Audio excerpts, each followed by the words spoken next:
Tegemist on haridusteenuste haldamissüsteemiga. Selles videos käsitleme huvikooli esindaja õigustes päevikus olevate õppurite nõusolekuid.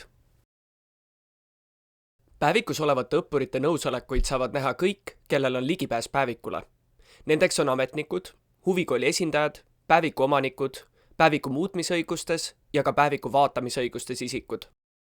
Siin näites oleme sisse loginud huvikooli esindajana Ellena. Et jõuda soovitud päeviku nõusolekute blokini, vajutame avalehel küljemenüüst päevikud nupule. Valime päeviku, mille nõusolekute blokki soovime kuvada ning vajutame selle päeviku rea lõpus olevale silma ikoonile. Täiesti alla kerides näemegi nõusolekuid. Nõusolekuid saab muuta lapsevanem, täiskasvanud õppur ning erandolukordades ka ametnik. Päeviku nõusolekute blokis on info aga kuvamiseks. Nõusolekuid ei saa seal keegi muuta. Nõusolekute blokis on ära toodud kõikide päevikus olevate õppurite nõusolekud.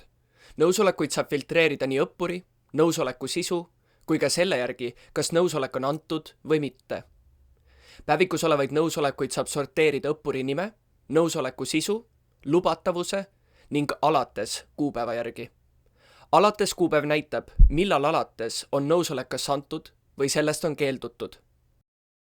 Kui mingi õppuri kohta on puudu nõusolek, siis see tähendab, et see on andmata. Antud olukord saab tekkida, kui õppur on kohapakkumise huvikooli juba vastu võtnud ning peale seda on lisatud juurde nõusolek. Kui täiskasvanud õppur, lapsevanem logib sisse Laur keskkonda, siis temalt küsitakse ka kohe puudu olevat nõusolekut.